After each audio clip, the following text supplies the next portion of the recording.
सांख्य तत्व कौमुदी, सांख्य तत्व कौमुदी ग्रंथ में पेज नंबर 300 और 300 पेज के ऊपर प्रथम पंक्ति, अपि च करुणया प्रेरितः ईश्वरः सुखिनः एव जन्तून् सृजेत् न विचित्रान।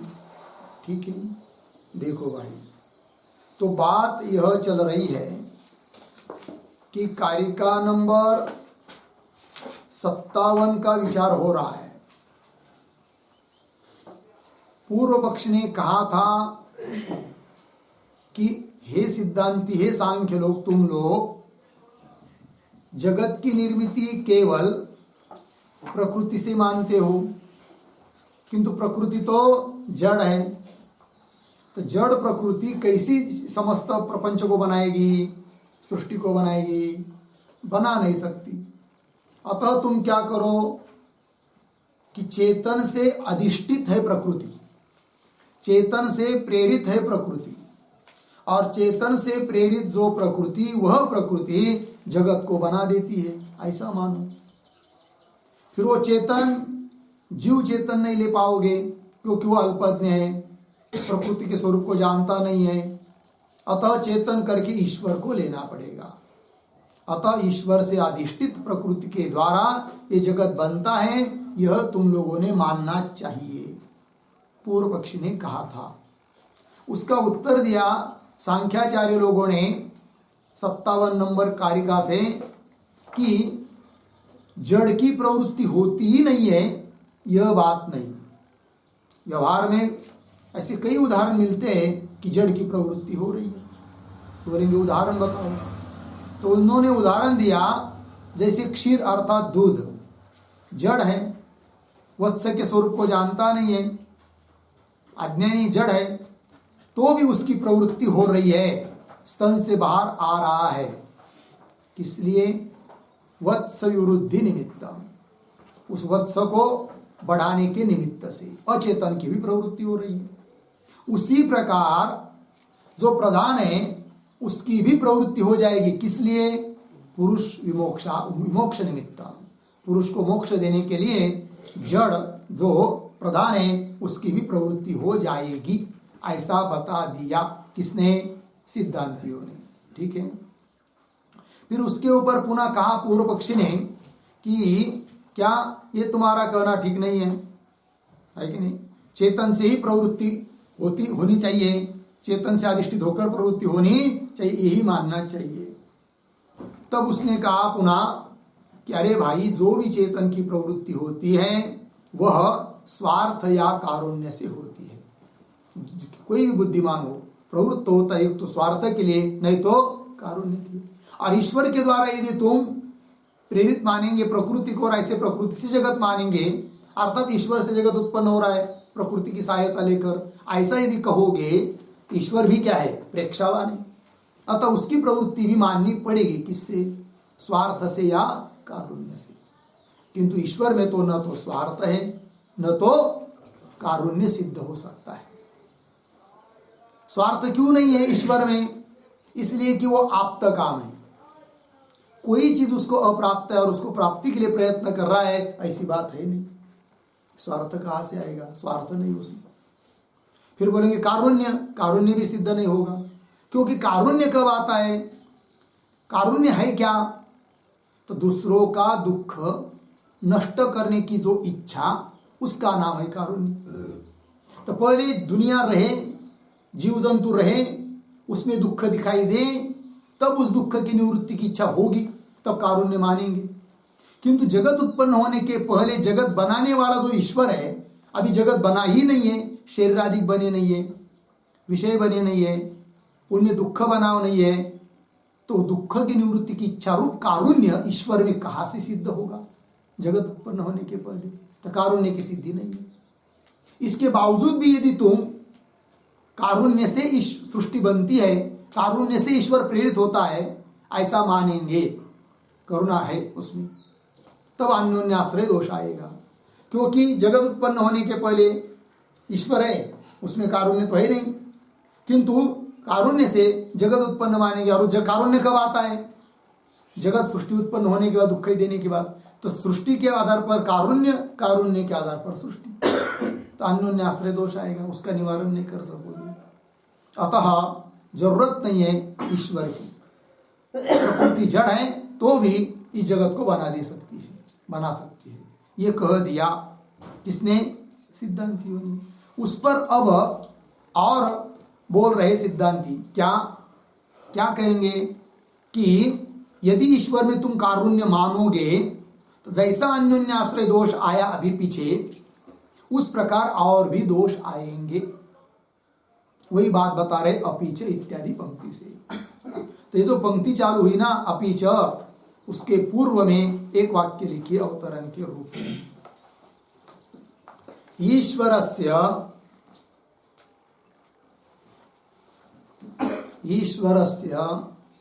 कारुण्यवत्वे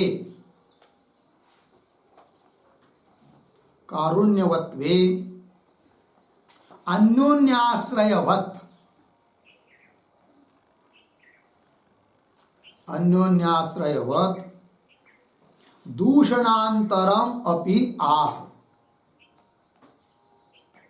दूषणांतरम अपि आह अपि च इति।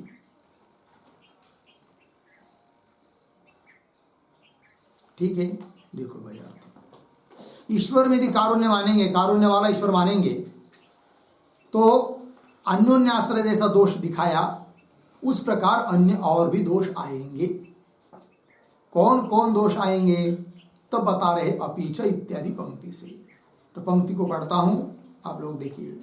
अपीच करुणया प्रेरित ईश्वर। अपीच यदि करुणया, कारुण्य से, दया से प्रेरित होता है, उत्तेजित होता है कौन? ईश्वर। अब वो जगत बना देता है, तो सीधी बात है फिर करुणा से यदि, दया से यदि ईश्वर सृष्टि को बना रहा है, तो उस ईश्वर ने सभी जीवों को कैसा बनाना चाहिए? सुखी ही बनाना चाहिए, किसी को दुखी नहीं बनाना चाहिए। क्योंकि सृष्टि बनाने के लिए प्रवृत्त हुआ वो किसके कारण? कारुण्य के कारण। तो दुखी किसी को नहीं बनाना चाहिए, सबको सुखी ही बनाना चाहिए। वही पंक्ति, अपीच करुणया प्रेरित ईश्वर तो सुखिन एव जंतुन सृजेत। सुखिन एव जंतुन, जंतुन प्राणी, सभी प्राणियों को सुख रूप ही उत्पन्न कर दे। सृजेत न विचित्रान, विचित्र प्राणियों को उत्पन्न न करे।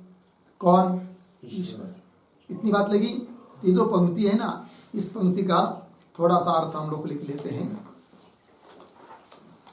प्रतीक अपीच बराबर यदि च, यदि च, आगे करुणया प्रेरित, प्रतीक करुणया प्रेरित बराबर दयया उत्तेजित, दयया उत्तेजित अर्धविराम। आगे ईश्वर सृष्टिम,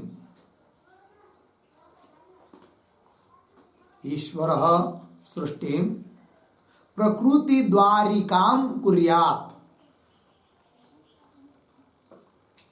प्रकृति द्वारिकाम कुर्यात् तर्हि,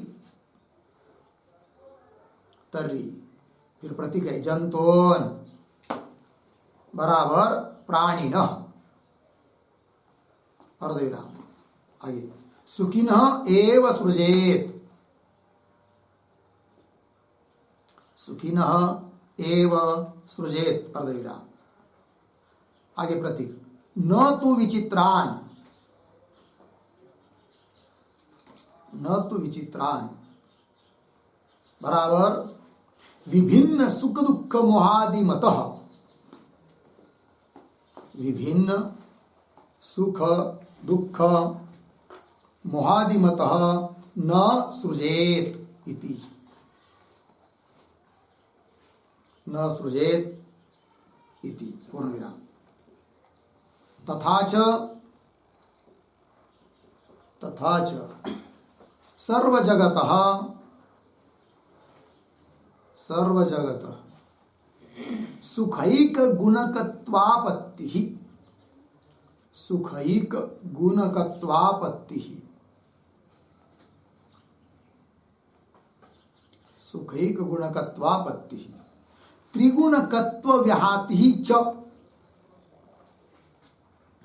त्रिगुणकत्व व्याहतिश्च इति दोषौ भवतः,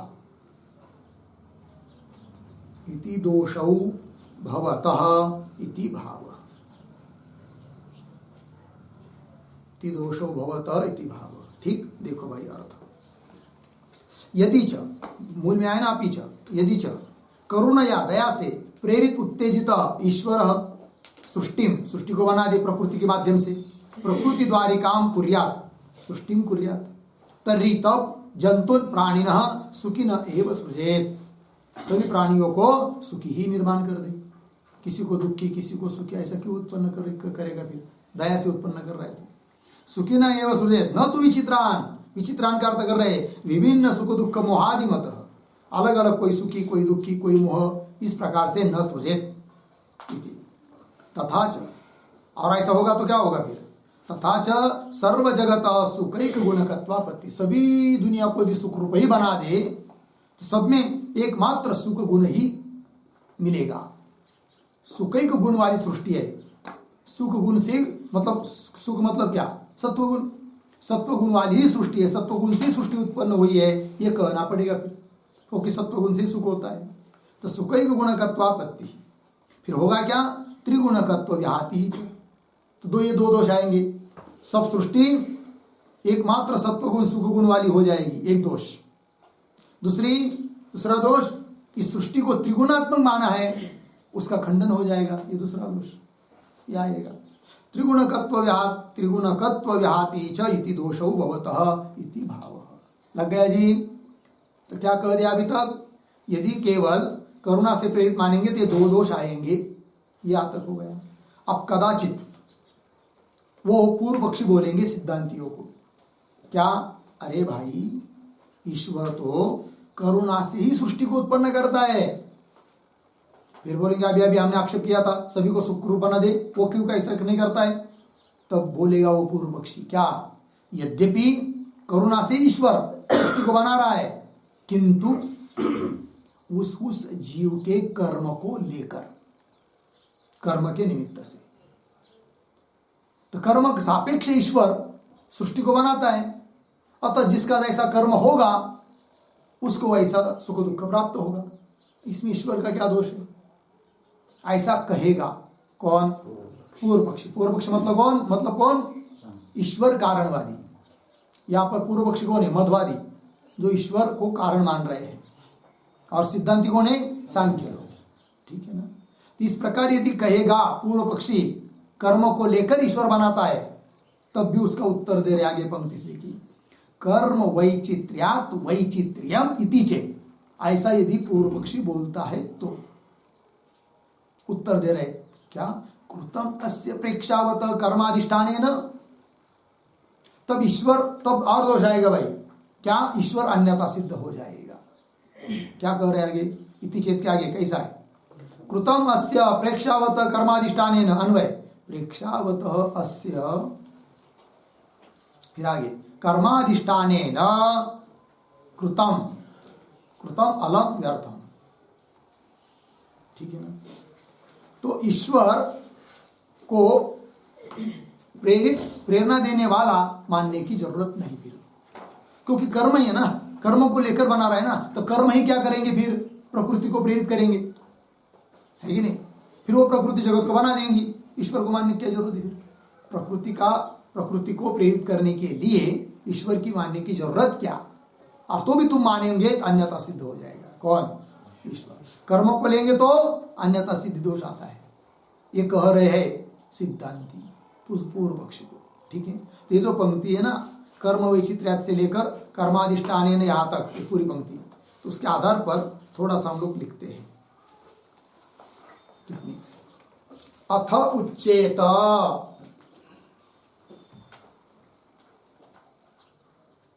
अथ उच्चेत प्राणीनाम कर्म वैचित्र्यात् वैचित्र्यम, प्राणिनाम कर्म वैचित्र्यात् वैचित्र्यम बराबर प्राणिनाम शुक्ल कृष्ण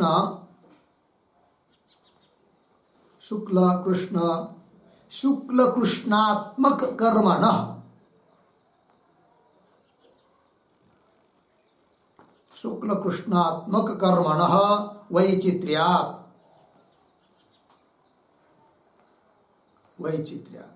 बराबर विविध प्रकारत्वात्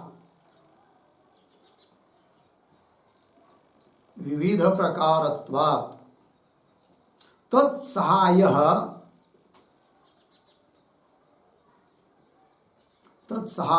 ईश्वरः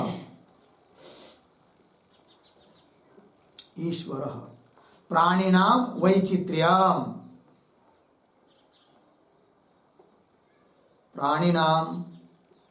वैचित्र्यम बराबर सुखिनः कांश्चित् अर्धविराम कांश्चित् दुःखिनः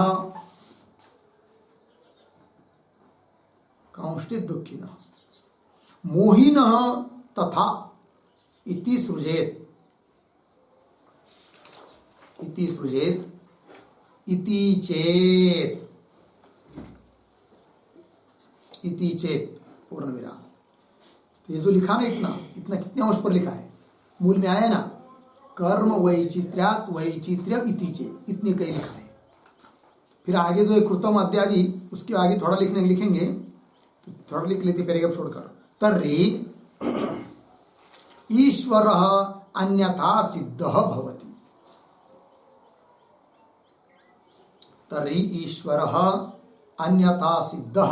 भवति। पूर्ण विराम। तथा ही धर्माधर्मादि अदृष्ट प्रयुक्तायाः धर्म अधर्मादि अदृष्ट प्रयुक्तायाः एव सर्व प्रवृत्ति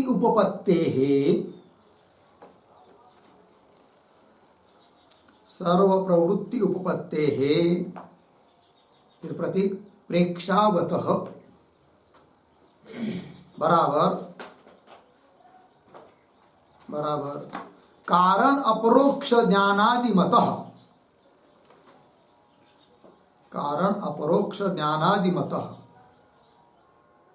फिर प्रतीक अस्य बराबर ईश्वरस्य अर्धविराम। फिर प्रतीक कर्माधिष्ठानेन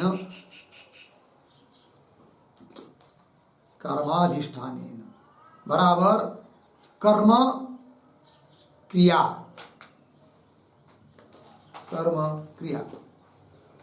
बराबर कार्यानुकूला प्रवृत्ति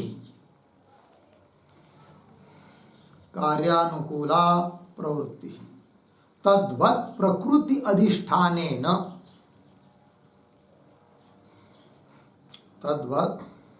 अधिष्ठानेन फिर प्रतिकृतम बराबर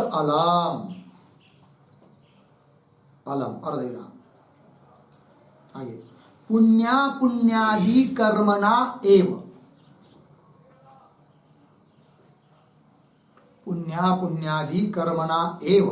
प्रकृतेः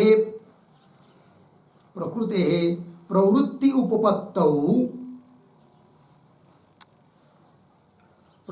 उपपत्तौ अधिष्ठातृत्वेन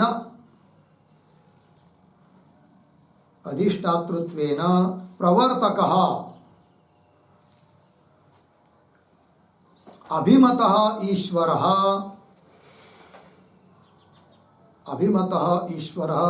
अन्यथा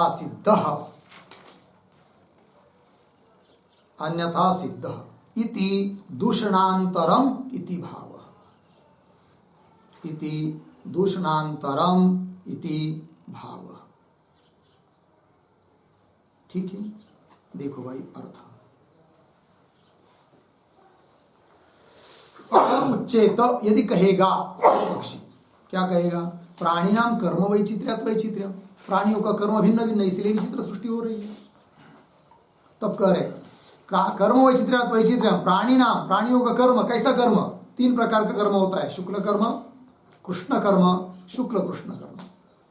शुक्ल मतलब पुण्यात्मक कर्म, कृष्ण मतलब पापात्मक कर्म, और शुक्ल कृष्ण मतलब पुण्य पापात्मक कर्म। शुक्ल कृष्णात्मक कर्मण वैचित्र्यात, विचित्र भिन्न भिन्न होने से, विविध प्रकारत्वात्, भिन्न भिन्न प्रकार का कर्म है। तत्सहाय ईश्वर, उसकी सहायता लेकर ईश्वर प्राणी नाम वैचित्र्यम, प्राणियों के वैचित्र्य को उत्पन्न कर देता है। कैसे? सुखी न कांश्चित, किसी को सुखी, कांश्चित दुखी न, किसी को दुखी, मोहिनस्तथा, किसी को मोहित, इति सृजेत, उत्पन्न कर देता है। इति चेत, या तक पूर्व पक्षी हुआ। तब उत्तर दे रहे तर्हि, मूल में आया ना, कृतमस्य प्रेक्षावत कर्माधिष्ठाने न, उसकी व्याख्या। तर्हि ईश्वर अन्यथा सिद्ध भवति, पहला 2 दोष आएगा, अन्यथा सिद्ध हो जाएगा। कौन? ईश्वर। कब? कर्म की सहायता लेकर यदि सृष्टि को बनाता है, ऐसा मानोगे तो कर्म को प्रधानता आएगी, ईश्वर अन्यथा सिद्ध होगा। वो कैसा होगा वो बता रहे, तथा ही करके धर्माधर्मादि अदृष्ट प्रयुक्ताया एव सर्व प्रवृत्ति उपपत्ते। धर्म अधर्म मतलब पुण्य पाप इत्यादि अदृष्ट, उस अदृष्ट से प्रयुक्त, जो प्रयुक्त एव सर्व प्रवृत्ति, सभी प्रवृत्ति है कि सभी प्रवृत्ति हो जाएगी किससे? धर्म अधर्मादि अदृष्ट से, है कि नहीं? सर्व प्रवृत्ति की उपपत्ति हो जाएगी। तब प्रेक्षावतः मतलब कारण का अप्रोक्ष ज्ञान आदि वाला जो होता है उसको बोलते प्रेक्षावान। तस्य प्रेक्षावत अस्य ईश्वरस्य, प्रेक्षावान इस ईश्वर का क्या काम? कुछ काम नहीं। कैसे? कर्माधिष्ठानी न किम, कर्माधिष्ठान मतलब क्या? उसका अर्थ कर रहे, कर्म मतलब क्रिया, क्रिया मतलब कार्यानुकूल प्रवृत्ति। अब उस प्रवृत्ति तद्वत प्रवृत्ति वाली जी प्रकृति, उसके अधिष्ठानेन, तो कर्माधिष्ठानेन इसका अर्थ क्या हुआ? प्रवृत्ति वाली प्रकृति अधिष्ठानेन, अर्थात प्रवृत्ति जिसमें है ऐसी जो प्रकृति, उस प्रकृति का अधिष्ठान के रूप में उस प्रेक्षावान ईश्वर को मानने से क्या लाभ, क्या प्रयोजन, क्या फल? क्योंकि कर्म ही क्या करेगा? प्रकृति को प्रेरित करेगा और प्रकृति सृष्टि को बना देगी। बीच में मानने की क्या जरूरत है? किसको? ईश्वर को। ये कह रहे को सिद्धांति पूर्व पक्षी को। किम कृतम अलम, तात्पर्य पुण्या पुण्यादि कर्मणा एव, उस कर्म से ही प्रकृति प्रवृत्ति उपपत्तो, प्रकृति की प्रवृत्ति उत्पन्न हो जाती है, तो उपपत्तो अधिष्ठातृत्वेन प्रवर्तक अभिमत, अधिष्ठाता के रूप में प्रवर्तक रूप से माना गया ईश्वर अन्यथा सिद्ध इति दूषणांतरम आह। तो एक दोष आ जाता है, फिर अन्यथा सिद्ध दोष आ जाता है। लग गया, कर्म की सहायता मानेंगे, दोष आया फिर कौन सा? ईश्वर में अन्यथा सिद्ध है कि नहीं? और कर्म की सहायता नहीं लेंगे और करुणा से ईश्वर सृष्टि को उत्पन्न करेगा, सबको सुखी बनाना चाहिए। सबको सुखी इसलिए नहीं बना रहा है कि कर्म की सहायता ले रहा है, और कर्म की सहायता लेंगे तो ईश्वर अन्यथा सिद्ध हो जाता है। बात समझ में आ रही है? और आगे चलिए, इतना ही नहीं, चक्रिकापत्ति भी दोष आता है कि नहीं? कैसे आती है? थोड़ा सा लिखते, 1-2 वाक्य करेगा छोड़कर। यदि उच्चेत, यदि उच्चेत प्राणिनाम कर्म अपि, प्राणिनाम कर्म अपि अचेतनत्वात्, अचेतनत्वात् तदपि ईश्वराधिष्ठितम एव, तदपि ईश्वर अधिष्ठितम एव प्रकृतिम प्रवर्तयति, प्रकृतिम प्रवर्तयति। अतः अतः न अन्यथा सिद्धत्वम, न अन्यथा सिद्धत्वम इति। अर्धविराम। आगे तर्हि कारुण्यम दुःखेन जायते। कारुण्यम दुःखेन जायते। अर्धविराम। दुःखम शरीर विषयादिना। शरीर विषयादिना। अर्धविराम। शरीरादिकं च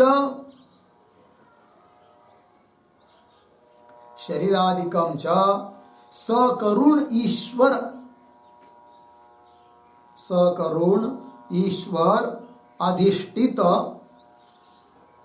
अधिष्ठित कर्म वैचित्र्यात्।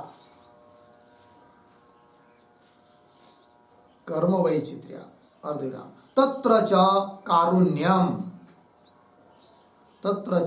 कारुण्यम दुःखेन इति चक्रकापत्ति दुर्वारा एव। चक्रकापत्ति दुर्वारा एव। ठीक है, देखो भाई अर्थ। यदि अब कदाचित पूर्व पक्षी बोलेगा, अरे भाई ईश्वर को अन्यथा सिद्ध क्यों बोल रहे तुम? तो बोलेंगे कर्म की सहायता से मान रहे तुम, क्योंकि कर्म की सहायता लेकर ईश्वर प्रकृति को प्रेरित करेगा। किंतु ईश्वर की जरूरत क्या है? कर्म ही प्रेरित कर देगा। किसको? प्रकृति को। तो ईश्वर अन्यथा सिद्ध। तब बोलेगा वो पूर्व पक्षी, अरे भाई जैसी प्रकृति जड़ है उसको प्रेरित करने के लिए ईश्वर चाहिए, उस प्रकार कर्म भी तो जड़ है, वो कैसा प्रकृति को प्रेरित करेगा? उस कर्म को प्रेरित करने के लिए चाहिए कौन? ईश्वर। अतः ईश्वर कर्मों को प्रेरित करेगा, फिर वो कर्म से प्रेरित प्रकृति, फिर वो प्रकृति जगत को बना देगी। और ईश्वर कैसा? कारुण्य से युक्त। तब बोल रहे चक्रिकापत्ति दोष आएगी। बोलेंगे कैसे? तो देखो भाई, दुनिया में दुख है ना, दुख किससे उत्पन्न होता है? कारुण्य से। सॉरी, दुख किससे उत्पन्न होता है? पाप पुण्य आदि आदि उस सब से। ठीक है ना। और चक्रिकापत्ति दोष कैसा आता है? अभी लिख के दिया ना, उस पंक्ति कर देखिए। यदि उच्चेत प्राणीनाम कर्म अपि अचेतनत्वात्, प्राणियों का कर्म भी कैसा है? अचेतन, जड़ है। अचेतनत्वात् तदपि प्राणीनाम कर्म अपि ईश्वर अधिष्ठितम एव। ईश्वर से अधिष्ठित है, ईश्वर से प्रेरित है। और ईश्वर से अधिष्ठित होकर ही वो कर्म प्रकृति प्रवर्तयति, प्रकृति को प्रेरित करेगा। प्रवर्तयति। अतः न अन्यथा सिद्धत्व, ईश्वर में अन्यथा सिद्धत्व दोष नहीं आएगा। इति तर्हि, तब क्या होगा? चक्रिकापत्ति आएगी। फिर अन्यथा सिद्ध को टालने का प्रयास करेंगे, चक्रिकापत्ति आएगी। वो कैसे दे रहे? तर्हि कारुण्यम दुःखे न जायते। कारुण्य उत्पन्न होता है किससे? दुख से। दुख दिखाई दे रहा है इसलिए कारुण्य उत्पन्न होता है। अच्छा, कारुण्य की उत्पत्ति के लिए चाहिए कौन? दुख। दुख की उत्पत्ति के लिए कौन चाहिए? शरीर विषय आदि। शरीर विषय ये सब रहेगा तब उत्पन्न होता है कौन? दुख। तो शरीर के लिए अपेक्षित है किसकी? दुख की। सॉरी, दुख के लिए अपेक्षित है किसकी? शरीरादिकों की, शरीर विषय इत्यादि को की। और शरीर विषय आदि उत्पन्न होंगे किससे? ईश्वर से। कैसा ईश्वर? कारुण्य से युक्त ईश्वर से।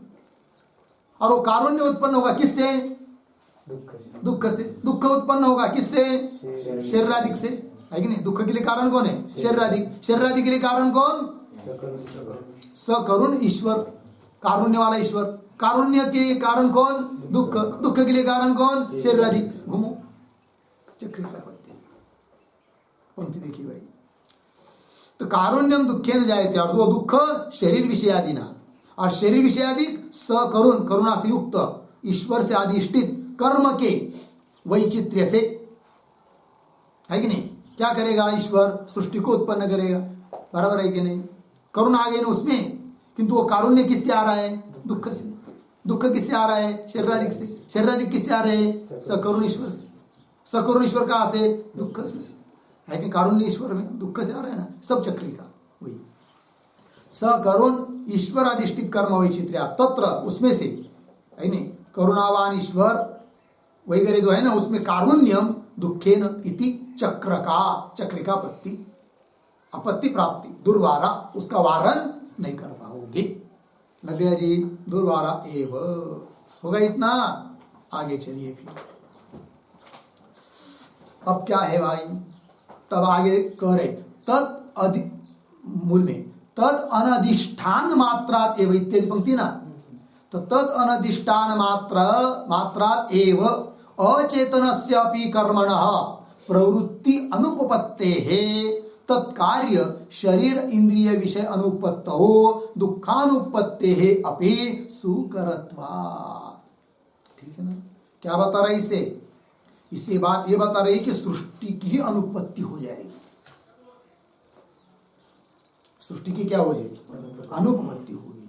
वो कैसे होगी, ये जो पंक्ति है ना, तद अनधिष्ठान इत्यादि, उसके पूर्व में थोड़ा लिखते हैं, फिर उसका अर्थ भी लिखेंगे। तो पहले पूर्व में अवतरण, किंच तव कौंस में लिखिए माध्वादेहे कौंस बंद मते कारुण्यस्य एव अनुपपत्तेः कारुण्यस्य एव अनुपपत्तेः। आगे तत्प्रयुक्तस्य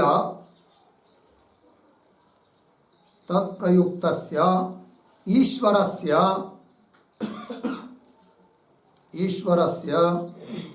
अधिष्ठातृत्वस्य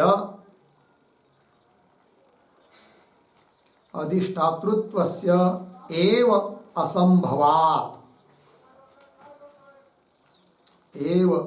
असंभवात् सृष्टि एव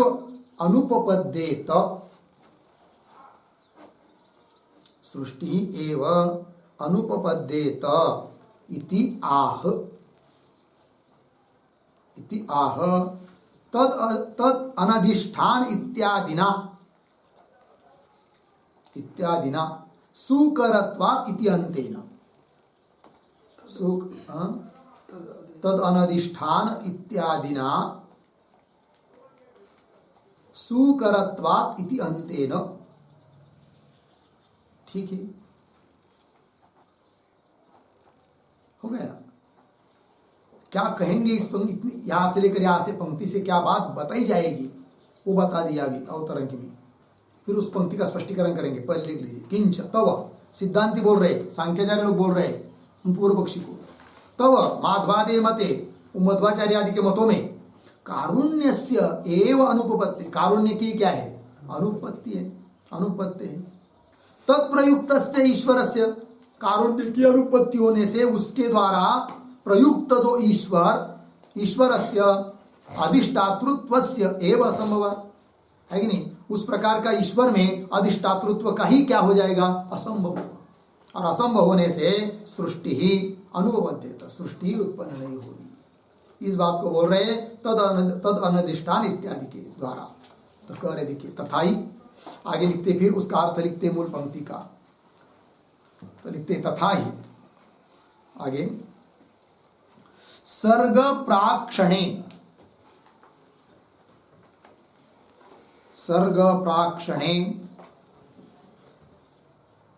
कर्मजन्य शरीरादि अभावात्, कर्मजन्य शरीरादि अभावात् दुःखाभावेन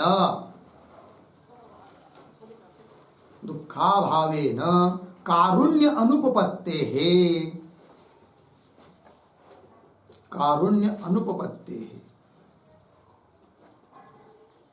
आगे तत्प्रेरित ईश्वरस्य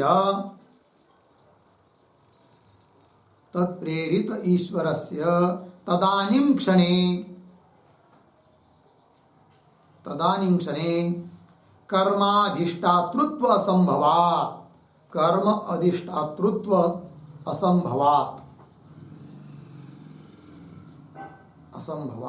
अर्धविराम तदानीं क्षणे उद्धरण चिन्ह में तद अनधिष्ठान मात्रा एव, प्रतीक है, तद अनधिष्ठान मात्रा एव, उद्धरण चिन्ह बंद, बराबर तस्य ईश्वरस्य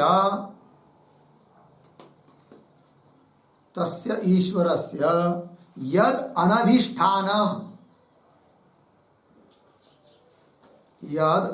अनधिष्ठानम, बराबर कर्मणि अनधिष्ठिति, कर्मणि अनधिष्ठिति तन्मात्रात् एव अर्धविराम, तव ईश्वर अधिष्ठित कर्म, ईश्वर अधिष्ठित कर्म प्रवर्तकता, कर्म प्रवर्तकतावादिनः मते, अधिष्ठित कर्म प्रवर्तकतावादिनः मते, फिर प्रतीक अचेतनस्य बराबर जड़स्य, पुनः प्रतीक कर्मणः बराबर ईश्वर अनधिष्ठितस्य कर्मणः,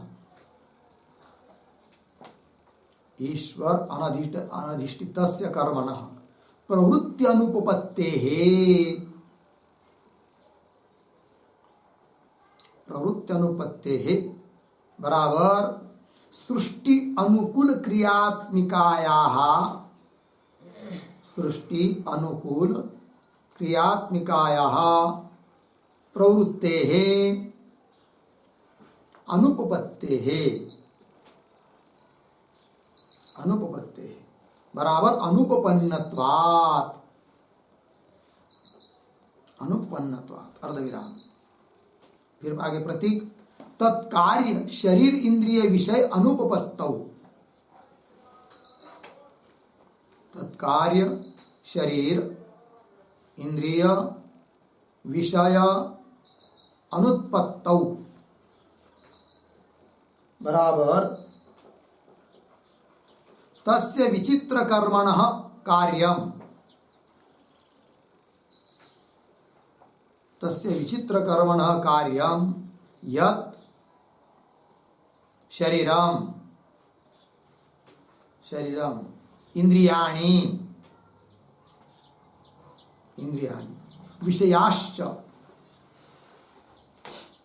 विषयाश्च तेषाम् अपि अनुत्पत्तौ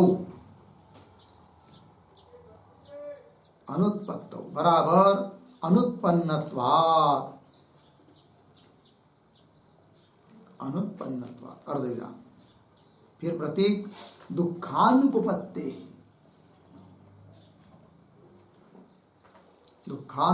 बराबर दुःखस्य अपि अनुपपत्तेः,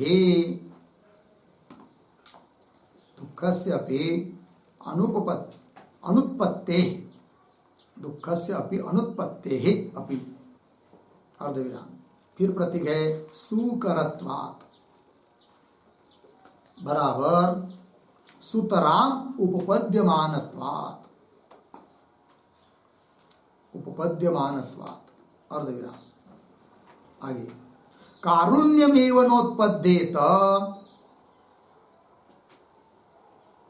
कारुण्यम एव नोत्पद्येत अर्धविराम,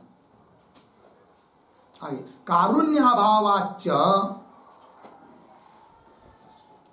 अभावाच्च ईश्वरः न कर्माणि प्रवर्तयेत्, ईश्वरः न कर्माणि प्रवर्तयेत् इति कदापि सृष्टि एव नोत्पद्येत, सृष्टि एव नोत्पद्येत इति भावः। ठीक है, देखो भाई अर्थ, तो एक एक बात को देखिए फिर। सर्ग प्राक्षणे, सर्ग सृष्टि उत्पन्न होने के पहले, ठीक, सर्ग उत्पन्न हो, सृष्टि उत्पन्न होने के पहले, सर्ग प्राक्षणे कर्मजन्य शरीरादि अभावात, कर्म से उत्पन्न हुए शरीरादि है क्या उस समय? नहीं है। तो कर्मजन्य शरीरादि अभावात, तो शरीरादि का ही नहीं है तो दुख रहेगा क्या? दुख का भी अभाव, दुखाभावेन, और दुख ही नहीं है तो कारुण्य रहेगा क्या? क्योंकि दुख के निमित्त से होता है क्या? कारुण्य। दुख की निवृत्ति की इच्छा कारुण्य है, तो दुख ही नहीं तो कारुण्य कहां से? तो दुखाभावेन कारुण्य अनुपपत्ति, कारुण्य भी नहीं है सृष्टि उत्पन्न होने के बाद। फिर कारुण्य नहीं है तो तत्प्रेरित ईश्वरस्य, उससे प्रेरित ईश्वर है ऐसा कह पाएंगे क्या? नहीं, क्योंकि ईश्वर को कैसा माना तुमने? कारुण्य से प्रेरित होता है, कारुण्य से प्रवृत्त होता है वो जगत बनाने के लिए, तो कारुण्य नहीं है तो कारुण्य से प्रेरित ईश्वर होगा क्या? नहीं। तत्प्रेरित ईश्वरस्य तदानीम क्षणे, तदानीम क्षणे मतलब सृष्टि उत्पन्न होने के पहले, तदानीम क्षणे कर्म अधिष्ठातृत्व संभव, ईश्वर ही नहीं है तो कर्म का अधिष्ठाता बनेगा क्या? नहीं बनेगा ना। तो कर्म अधिष्ठातृत्व संभव, कर्म का अधिष्ठाता ही कोई नहीं होगा सृष्टि उत्पन्न होने के पहले। बात समझ में आ रही कि नहीं? ये सब श्रृंखला बना दी है। क्या शुरू किया? सर्ग उत्पन्न होने के पहले कर्मजन्य शरीरादि का अभाव, शरीर का अभाव होने से दुख का अभाव, दुख का अभाव होने से कारुण्य की अनुपपत्ति, कारुण्य नहीं है, और कारुण्य नहीं है तो कारुण्य से प्रेरित उस समय कोई ऐसा ईश्वर है क्या? नहीं है। और ऐसा कोई ईश्वर नहीं है तो कर्म का अधिष्ठाता बनेगा क्या? नहीं बनेगा। और कर्म का अधिष्ठाता नहीं बनेगा तो वह कर्म स्वयं प्रवृत्त होगा क्या? नहीं, क्योंकि स्वयं जड़ है। पंक्ति देखिए, तदानीम क्षणे, यहां तक आया ना, तदानीम क्षणे तद अनधिष्ठान मात्रा देव, पंक्ति मिली, मूल का पद लिया अभी, तदानीम क्षणे सर्ग उत्पन्न होने के पहले तद अनधिष्ठान मात्रा, तद ईश्वर, उससे अनधिष्ठान, वो अधिष्ठान नहीं है अभी, अधिष्ठाता नहीं है कर्मों का, ठीक है ना। अनधिष्ठान मात्रा देव अचेतन से अपनी कर्म न, अब अधिष्ठाता ईश्वर ही नहीं है तो अचेतन ऐसा कर्म उसकी प्रवृत्ति होगी क्या? तो प्रवृत्ति अनुपपत्ति है, प्रवृत्ति ही नहीं होगी किसकी? कर्म की। और कर्म ही प्रवृत्त नहीं होगा तो उस कर्म का कार्य शरीराधिक होगा क्या? नहीं। तत्कार्य शरीर इंद्रिय विषय अनुत्पत्ति, मूल में शरीर इंद्रिय विषय की क्या होगी फिर? अनुत्पत्ति। और शरीर इंद्रिय विषय नहीं रहेंगे तो दुख अनुत्पत्ति, दुख की भी अनुत्पत्ति, और दुख ही नहीं है तो कारुण्य की अनुत्पत्ति, कारुण्य नहीं है तो कारुण्य से युक्त ईश्वर प्रेरणा करता है, ये भी नहीं हो पाएगा। और प्रेरणा नहीं करेगा, अधिष्ठान नहीं है तो कर्म स्वयं जड़ है, वो स्वयं प्रवृत्त नहीं होगा, वो स्वयं प्रवृत्त नहीं होगा तो शरीराधिक नहीं बनेंगे, अर्थात कुल मिलाकर सृष्टि बनेगी ही नहीं। बात समझ में आ रही है? चलिए भाई, अभी तो लिख के दिया है ना, वो मूल की पंक्ति लग गई सब, अब मूल लिख के दिया उसको देखिए। तदानीम क्षणे तद अनधिष्ठान मात्रा देव प्रतीक है, उसका अर्थ करे तस्य ईश्वरस्य यद अनधिष्ठानम, ईश्वर अधिष्ठाता ही नहीं है, अनधिष्ठान है। अनधिष्ठानम मतलब कर्मणि अनधिष्ठिति, कर्म में अधिष्ठित, कर्म का अधिष्ठाता नहीं है कौन? ईश्वर। अनधिष्ठित तन्मात्रा देव, उससे ही है कि नहीं? तव ईश्वर अधिष्ठित कर्म प्रवर्तकतावादी न मते, है कि नहीं? तुम्हारे सिद्धांति करे उसको, पूर्व पक्षी को, तुम्हारे ईश्वर अधिष्ठित कर्म प्रवृत्त होता है ऐसे बोलने वाले की तुम्हारे मत में अचेतनस्य, मूल में आया ना, अचेतनस्य अपि कर्मण क्या? प्रवृत्ति की अनुत्पत्ति। मूल की पंक्ति भी देखते जाना है, लग गया ना जी? क्यों अचेतन कर्म की अनुत्पत्ति उसके मत में? तद अनधिष्ठान मात्रा देव, पीछे आया ना, ईश्वर का, ईश्वर अधिष्ठाता नहीं है तो अधिष्ठाता नहीं है तो कर्म की भी प्रवृत्ति नहीं। आइए लिख के दिया उसमें, मते अचेतनस्य नाम जड़स्य कर्मणः, कर्म की ईश्वर अनधिष्ठितस्य कर्मणः, जो कर्म ईश्वर से अधिष्ठित नहीं है ऐसे कर्म की प्रवृत्ति अनुपपत्ति है, प्रवृत्ति नहीं होगी। प्रवृत्ति नहीं होगी मतलब क्या? सृष्टि अनुकूल क्रियात्मिकाया प्रवृत्ति अनुत्पत्ति, सृष्टि अनुकूलात्मिक जो क्रिया, उस क्रिया के प्रवृत्ति की क्या होगी? अनुपपत्ति, अनुपन्नत्व। और यदि वो कर्म ही कर्म की प्रवृत्ति नहीं हो रही है तो कर्म का कार्य शरीराधिक होंगे क्या? नहीं। वही कह रहे फिर तत्कार्य, कर्म का कार्य शरीर इंद्रिय विषय अनुत्पत्तो, वही कह रहे तस्य विचित्र कर्म न कार्यम, उस विचित्र कर्म का कार्य कौन? या शरीर इंद्रियाणि विषय, शरीर इंद्रिय विषय इत्यादि, तेषाम अपि अनुत्पत्तो, उसकी भी उत्पत्ति नहीं होगी, अनुपन्न है भी।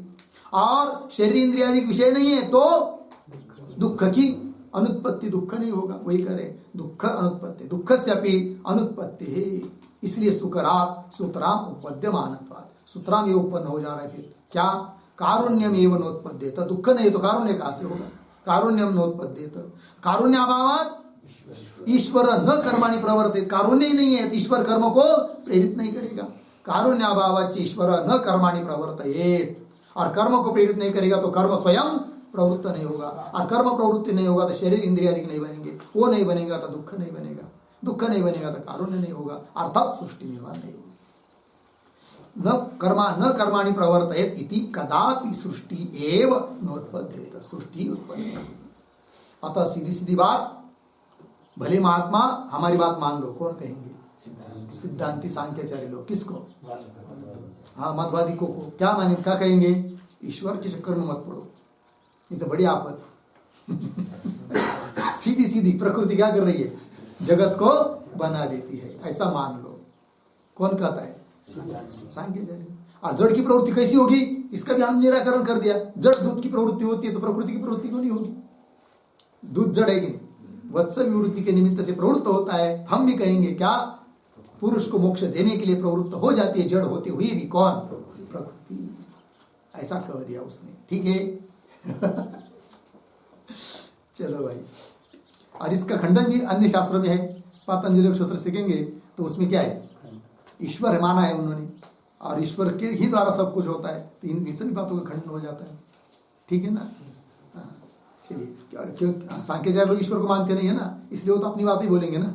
चलिए आगे क्या है फिर? आगे थोड़ा है, प्रकृते हेतु अचेतनाया प्रवृत्ते न स्वार्थानुग्रह न वा कारुण्यम प्रयोजक इति नोक्त दोष प्रसंगावतार।